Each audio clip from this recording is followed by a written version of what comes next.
دووهەم یەک جۆری خواپەرستیان هەیە. ئەو خوا تاک و پاکەی ئێمەی مسلمان باوەڕمان بەخوایەتەکەی هێناوە، فەرموویەتی کە ئێمەی بۆ پەرستنی خۆی خەلق کردو. وما خەلقت الجن والإنس إلا ليعبدون. پەری و مرۆڤم بۆ پەرستنی خۆم خەلق کردو. باوەڕهێنان بەخوای پەروەردگار بەوە دێتە دی کە مسلمانەکە بە هەست و هۆش و ڕەفتار بە گفتار و کردداری خواپەرستیەکە ئەنجام بدە. مرۆڤێتی مرۆڤیش بەم ئینتیما خواپەرستیە بێ. ئەو خواپەرستی لەسەر هەر هەموو مسلمانان فەرز کراوە هەر یەک. هەموو مسلمانێک نێرینە و مێینەیان، حاکم و مەحکومیان، مەلا و خوێنەوار و نەخوێنەواریان وەکو یەکن. هەمویان وەکو یەک نوێژەکەن، هەمویان لە نوێژەکەیاڵێن ئیاکە نەعبود و ئیاکە نەستەعین. لەسەر هەمویان عیبادەتەکان فەرزە مەگەر خاوەن عوزر بن. هەمووشیان هەر بە یەک جۆر ئەدایەکەن. ئەمەش مانایەکی تر یەکبوونی مسلمانان و ئینتیمای ئومەتەکەیانە. هەمویان پێکەوە چن بۆ حەج، لە یەک کاتە حەجەکەن، لە یەک شوێن حەجەکەن، یەک جۆر پۆشاکە پۆشن، یەک عیبارەتی لەبەیک اللهم لەبەیکە ئەڵێنەوە. ئەوەی هندستانیەوە، ئەوەی ئەفریقیەوە، ئەوەی لە لەندەنەوە چووە، ئەوەی لە ناو جەرگەی عەربستانی سعودی خۆیەوە ڕۆیشتووە، هەمویان هەر یەکش دەڵێنەوە.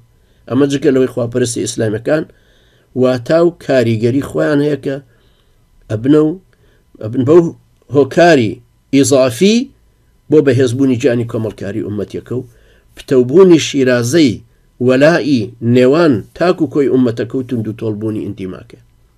بۆ نمونە قیبلەی نوێژی هەر هەموو مسلمانانی جیهان یەکە.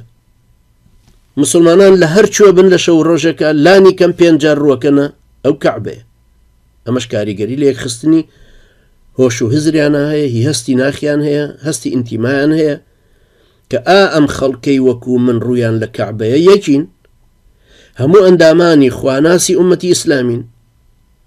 هەروەها ڕۆژ و گرتنی مانگی ڕەمەزان کە مسلمانانی جیهان لە یەک مانگە بە یەک جۆر بە ڕۆژووە بن، ڕەفتار و ڕەوشتیان تا ڕادەیەکی زۆر وەکو یەکی لێدێ، چونکە خواناسانەتر ڕەفتارەکەن.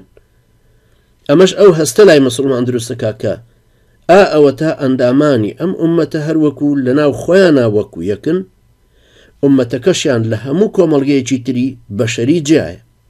ئەمە جگەلەوەی کە ڕۆژوەکەش وەکو نوێژەکە گیانی برایەتی دینی و هەستی ئینتیمای یەک ئومەتی لە مسلمانانە ئەڕوێنێ. حەجکردنەکەشیان هەروایە. مسلمانانێکی زۆری زمان و ڕەنگ و وڵات جیاواز هەموو ساڵێک لە مەکە کۆبنەوە. لە یەک کاتە ملیۆنەها خەڵک یەک جۆر ڕەفتارەکەن، یەک گفتار و یەک کردارەکەن، یەک خواپەرستی پێکەوە ئەنجامەدەن. هەر هەمویان لە یەک کاتە لە یەک شوێنە لە چێوی عەرەفات بە یەک جۆر جلوبەرگەوە کۆبنەوە، یەک لەفزی ژەڵێ. سروشتی فەرزێتی حەجەکە وایە کە هەر مسلمانێک توانای جەستەی و دارایی حەجکردنی هەبێ، پێشتر حەجی نەکردوێ، فەرزە لەسەری بچێتە حەج. بەم ڕێسا و ئەحکامانەش مسلمانان لە هەر هەموو جیهانەوە بەشداری حەجکردنەکە ئەکەن، چونکە وڵات نییە لەم سەرزەمینەیە لەم زەمانەیە مسلمانێکی بەتوانای حەجکردنی لێ نەبێ. بۆیە وای لە هات حکوومەتی عەرەبستان ناچار بوو بڕیار بدا کە لە هەر ملیۆنێک مسلمان لە هەر شوێنێک کە هەبنی وڵاتان 1000 حاجی لێ بچێتە حەج. ئەو وڵاتی 5 ملیۆنە 5,000 ئەو وڵاتی 200 ملیۆنە 200,000 چێتە حەج.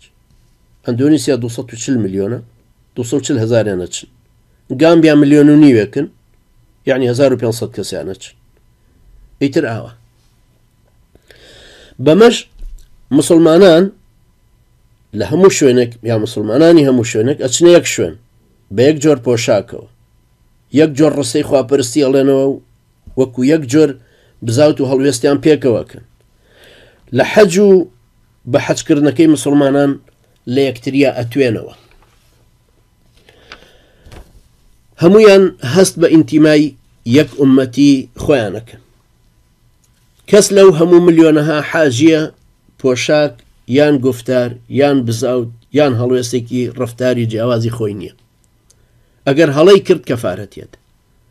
هەمووی وەکو یەک جەستە ئەبزون ئەسرەون.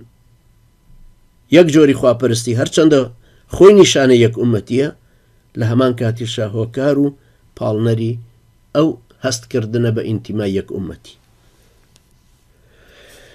ئەمە عەقیدە و عیبادەتی ئومەتەکە بەم شێوەیە یا ئەو خەڵکەی کە ئیماندارن و بە ئومەتی ئەهلی ئیسلام حسابن ئەوانن کە عەقیدەیان ئاوایە و ئومەتەکەش هەروەها عیبادەتیشان ئاوایە بۆیە هەست بە یەک ئومەتیەکە.